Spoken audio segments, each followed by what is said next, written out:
Sebelum melanjutkan, jangan lupa subscribe dulu, terima kasih. Bab 415, petir pembalasan akan menyerangku lebih dulu. Mengapa aku harus menolakmu jika gadis sepertimu tidak keberatan? Sahut Seng Kai. Hal yang paling tragis dalam hidup seseorang adalah mengetahui betul bahwa menjadi pasangan yang tidak bahagia adalah hal yang tak terelakkan, namun mereka terpaksa hidup bersama. Setiap sel dalam diri Gu Ziling merasa jijik, bahkan jijik hanya dengan memikirkan harus mencium dan tidur dengan orang yang tidak disukainya. Meskipun demikian, dia berharap Seng Xiao akan menolongnya, tetapi Seng Xiao malah menolak keluarga Seng dan tidak mau berurusan dengannya. Itulah sebabnya dia mengalami nasib seperti sekarang. Bukankah laki-laki itu tercela? Sangat. Malam harinya, Seng Kai memindahkan barang-barangnya ke kamar Gu Ziling, hal yang membuat Old Seng senang saat mendengarnya. Dia dengan naifnya percaya bahwa dia telah mempertemukan jodoh yang ditakdirkan untuknya, tetapi kakak ketiga tahu dari raut wajah saudaranya bahwa masalah itu telah didiskusikan dengan Gu Ziling sebelumnya, dan mungkin saja ada kesepakatan di antara mereka. Penjelasan apa lagi yang bisa diberikan jika beberapa hari sebelumnya Gu Ziling bahkan tak peduli untuk melihat Seng Kai, dan sekarang dia rela tinggal sekamar dengannya.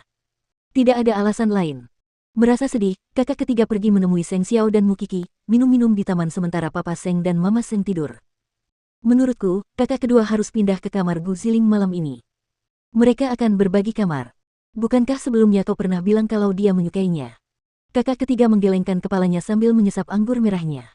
Awalnya aku tahu dia begitu, tetapi mungkin dia hanya terpesona oleh penampilannya. Akhirnya, saat Gu Ziling perlahan-lahan menunjukkan kesombongan, sikap acuh tak acuh, dan menunjukkan rasa jijiknya terhadap kakak kedua lebih dari sekali, hati kakak kedua pun menjadi dingin. Keduanya aneh sekali. Mukiki terdiam setelah mendengar penjelasan kakak ketiga, dan baru berbicara setelah beberapa saat. Ngomong-ngomong, apakah kamu khawatir dengan dirimu sendiri, kakak ketiga? Keluarga itu bahkan tidak menyadari betapa banyak lelaki tua dan kakak kedua telah berubah. Aku tidak akan pernah mendapat giliran untuk melakukan hal-hal seperti itu. Mulai sekarang, kami akan mencarikan wanita yang lebih baik untukmu. Dengan begitu, setidaknya kau bisa memutuskan sendiri. Jangan berkata begitu, adik kecil. Aku sudah memikirkannya, aku akan melakukan apapun yang aku bisa untuk terlibat dalam pesta koktail keluarga. Bukankah akan sempurna jika aku bertemu dengan cinta dalam hidupku saat itu? Kakak ketiga tertawa sendiri setelah mengatakan hal itu. Pernikahan kakak kedua akan diadakan pada tanggal 15, meskipun kalian berdua mungkin tidak akan muncul di rumah Seng. Aku ingin tahu apa yang akan dilakukan lelaki tua itu kepadamu saat hari itu tiba. Biarkan dia melakukan apa yang dia mau. Tanggapan Seng Xiao acuh tak acuh.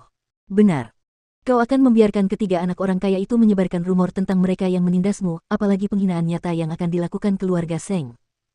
Akhirnya, kakak ketiga minum begitu banyak anggur hingga ia pingsan karena mabuk. Seng Xiao meminta Suce mengantarnya pulang, dan Seng Kai keluar untuk menyambutnya. Seng Kai belum bertemu Suce, dan hanya berasumsi bahwa kakak ketiga mabuk di suatu tempat di mana Suce bekerja sebagai bartender. Suce tentu saja tidak akan memberikan penjelasan, dan langsung pulang setelah misinya selesai. Kakak kedua, bukankah seharusnya kau berada di ranjang pengantinmu? Tak berdaya, Seng Kai menyuruh kepala pelayan membawa kakak ketiga kembali ke kamarnya. Mengenai ranjang, tampaknya dia dan Gu Ziling belum mampu melakukan langkah itu, karena keduanya masih menyimpan rintangan di hati mereka. Musim semi di Jianchuan cukup sejuk. Setelah mandi, Mukiki berbaring di tempat tidur sambil mencium bau alkohol dan meluncur ke pelukan Seng Xiao. Ketika dia melihat bahwa Seng belum tertidur, dia berkata, sebenarnya kakak ketiga agak menyalahkan kita. Meskipun dia hanya mengeluh tentang keluarga Seng setiap kali dia berkunjung, aku bisa tahu bahwa dia merasa bahwa lelaki tua itu dan kakak kedua berubah karena kepergianmu. Kenapa repot-repot menanggung beban seperti itu? Kali ini, Seng Xiao tidak menggunakan seluruh anggota tubuhnya pada Mukiki seperti yang selalu dilakukannya di ranjang atau bersikap genit seperti biasa. Nada suaranya tenang saat ia mengajukan pertanyaan itu kepada Mukiki seolah-olah mereka adalah pasangan biasa, berbicara iseng tentang keluarga sebelum tidur. Apakah kamu benar-benar tidak menyesal meninggalkan keluarga Seng sama sekali? Mengapa aku harus menyesalinya? Seng Xiao bertanya balik. Apakah kamu sedang terkena stroke? Apakah kamu rela suamimu kembali dan memikul beban keluarga Seng? Mukiki menggelengkan kepalanya. Tentu saja tidak.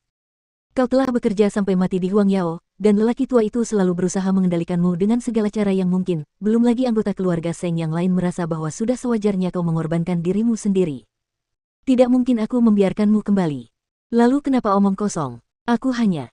Kali ini, Seng Xiao tidak menunggu Mukiki selesai bicara dan segera memegang dagunya. Selama kamu masih hidup, satu-satunya orang yang harus kamu pedulikan adalah aku. Jangan pikirkan hal-hal yang berantakan seperti itu. Sekalipun langit akan melepaskan guntur sebagai hukuman ilahi, biarlah guntur itu menyerangku terlebih dahulu. Asalkan kamu tetap di sampingku, aku akan merasa puas dengan apapun yang kumiliki. Mukiki tiba-tiba menggigit dagu Seng Xiao saat itu. Pembalasan ilahi dan semacamnya, bleh. Saya katakan kepadamu untuk tidak merasa bersalah atas pilihan orang lain. Takdir dapat ditolak, tetapi itu tergantung pada apakah kamu bersedia membayar harganya. Kau banyak berkhotbah, Lo. Mendengar kata-kata itu, Seng Xiao tiba-tiba membuka matanya. Tidak suka khotbahku. Kita bisa melakukan hal lain. Tak peduli betapa kerasnya tekad anak perempuannya selama 2 tahun terakhir ini, kebaikan masih tertanam dalam dirinya, dan dia masih merasa tak nyaman atas kemalangan orang lain. Itulah sesuatu yang tidak bisa dikalahkan Seng Xiao, sama seperti dia tidak akan mengubah Mukiki. Tidak apa-apa jika Kiar bersikap baik, dia akan bersikap kejam sebagai balasannya. Lagi pula, kebaikan hatinya tidaklah buta ataupun suci.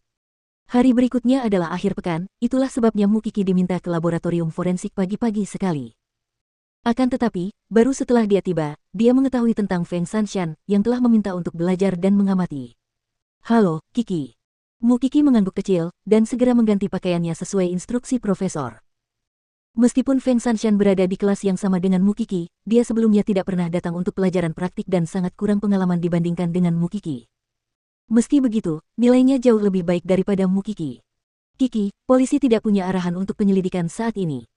Tuan-tuan muda yang terlalu bersemangat itu sekarang hanya mengandalkan kita untuk menemukan sesuatu yang bisa dikerjakan. Mukiki tercengang melihat potongan-potongan mayat yang terpotong-potong.